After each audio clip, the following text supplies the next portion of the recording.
Question है हमारे पास, यदि दो समरूप त्रिभुजों के क्षेत्रफल बराबर हो तो हमें सिद्ध करना है, यानी सिद्ध कीजिए कि वे सर्वांगसम होते हैं।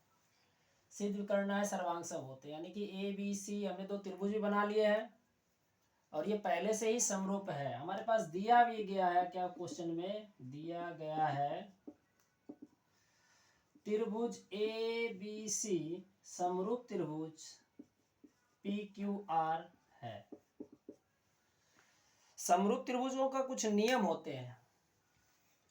जैसे अगर समरूप त्रिभुज हो जाते हैं तो उनके संगत भुजाओं का अनुपात बराबर होता है, अनुपात बराबर होता है।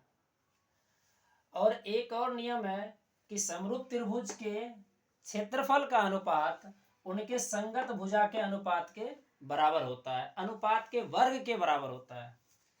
इन नियम से हम इसको यूं जल्द में ही सर्वांगसम कर लेंगे, बहुत जल्द में ही।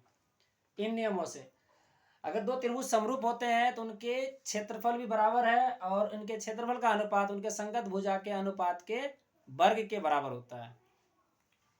इस नियम का पालन करेंगे तभी जाके हमारा ये सिद्ध हो पाएगा। इसके लिए आपको समरूप त्रिभुज के बारे में समझना पड़ेगा और ये नियम को याद करना पड़ेगा। फिर भी हम एक नियम लिख देते हैं। नियम है, चूंकि समरूप त्रिभुज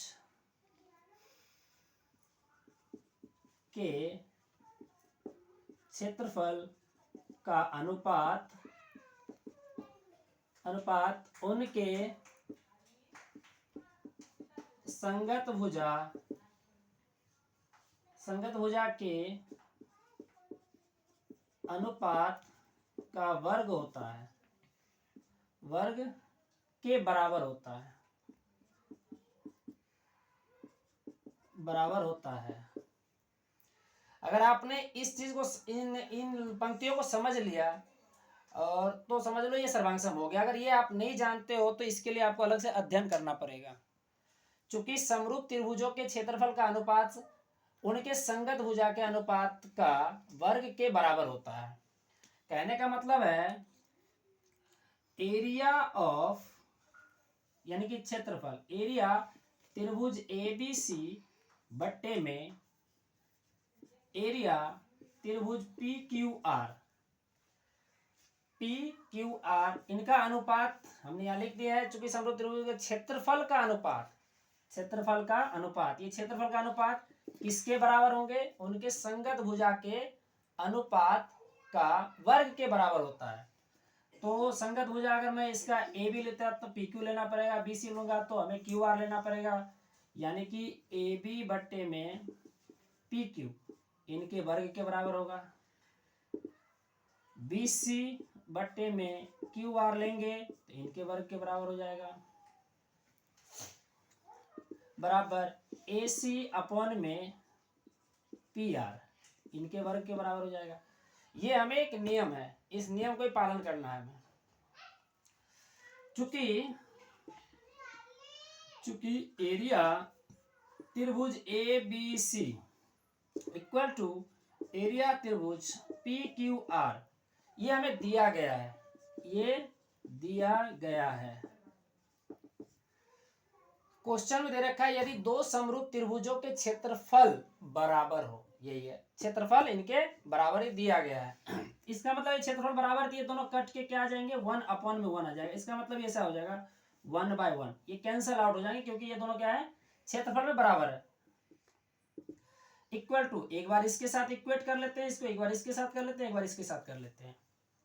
तो ए बी बट्टे में पी क्यू का होल स्क्वायर, कॉमा फिर 1/1 equal to B C upon में क्यू आर का whole square, comma 1/1 equal to A C upon में पी आर का होल स्क्वायर। अब इससे आपको तो पता ही होना होगा कि ए बी अपॉन में पी क्यू का होल स्क्वायर और इधर ये 1 है, तो आप इसको इस प्रकार से एक लाइन और बढ़ा देते हैं,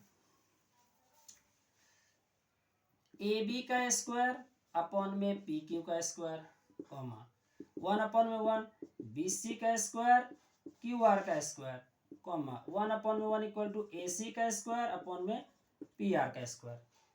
क्रॉस मल्टीप्लाई करेंगे तो आपको ये सब मिल जाएगा, ये A B equal to P Q का स्क्वायर। फिर यहाँ भी क्रॉस मल्टीप्लाई होगा तो ये हो जाएंगे बी सी का square equal to Q R का स्क्वायर। यहाँ से मिल जाएंगे ए सी का square equal to P R का स्क्वायर। बोथ साइड में इक्वल में स्क्वायर होता है तो दोनों साइड से हम स्क्वायर को काट सकते हैं। तो हमारे पास क्या आ गया, A B equal to P Q comma B C equal to Q R comma A C equal to P R. ये हमें ये दर्शाता है कि इनके संगत भुजा बराबर हो गए। संगत भुजा देखिए, A B equal to P Q, B C equal to Q R, A C equal to P R, तीनों एक दूसरे से बराबर हो गए। तो हम लोगों ने सर्वांगसम में, जो कि आपने 9th में पढ़ के आए होंगे, सर्वांगसम का नियम है, एक साइड साइड यानी कि भुजा भुजा का नियम है, संगत भुजा बराबर हो जाते हैं, संगत भुजा तीनों अगर बराबर हो जाते हैं तो वो त्रिभुज सर्वांगसम हो जाते हैं आपस में। तो हम सिंपली कह सकते हैं इनके संगत भुजा बराबर है। ये ए बी त्रिभुज एबीसी की भुजा है, बी सी इनके है, ए सी भी इनके, उनके संगत में पी क्यू आर के, Q R P Q are के। तो इस प्रकार से हम लिख सकते हैं देयरफॉर चूंकि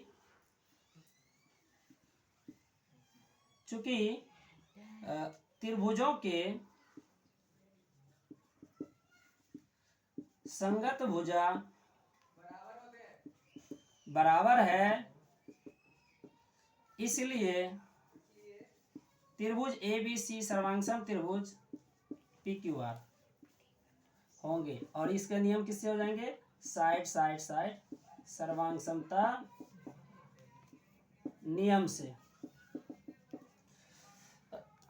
इस प्रकार से हम कह सकते हैं कि दो समरूप त्रिभुजों का क्षेत्रफल अगर बराबर होता है तो वो सर्वांगसम भी होते हैं। इस प्रकार से आपका हो गया सिद्ध।